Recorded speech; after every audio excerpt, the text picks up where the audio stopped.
সাবেক প্রধানমন্ত্রী শেখ হাসিনা ও তার বোন শেখ রেহানার ব্যাংক হিসাবের তথ্য তলব করেছে বাংলাদেশ ব্যাংকের আর্থিক গোয়েন্দা সংস্থা Bangladesh financial intelligence unit BFIU. একই সঙ্গে বঙ্গবন্ধু শেখ মুজিবুর রহমান মেমোরিয়াল ট্রাস্টের ব্যাংক হিসাবের তথ্যও তলব করা হয়েছে।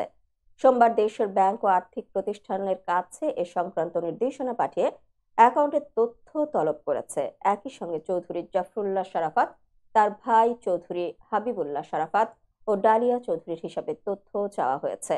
এর আগে জাফরুল্লাহ ও হাবিবুল্লাহ চৌধুরীর ভাই ও পদ্মা ব্যাংকের সাবেক চেয়ারম্যান চৌধুরী নাফিস সারাফাতের ব্যাংক হিসাব জব্দ করা হয়।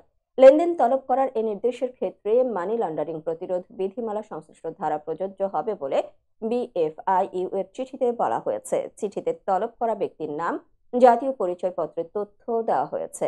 বিএফআইইউ এর নির্দেশনায় আরও বলা হয়েছে, হিসাব তলব করা ব্যক্তিদের সংশ্লিষ্ট তথ্য বা দলিল যেমন হিসাব খোলার ফর্ম, কেওয়াইসি ও লেনদেন বিবরণী ইত্যাদি চিঠি দেওয়ার তারিখ থেকে 5 কার্যদিবসের মধ্যে বিএফআইইউতে পাঠানোর জন্য ব্যাংক ও আর্থিক প্রতিষ্ঠানগুলোকে বলা হয়েছে।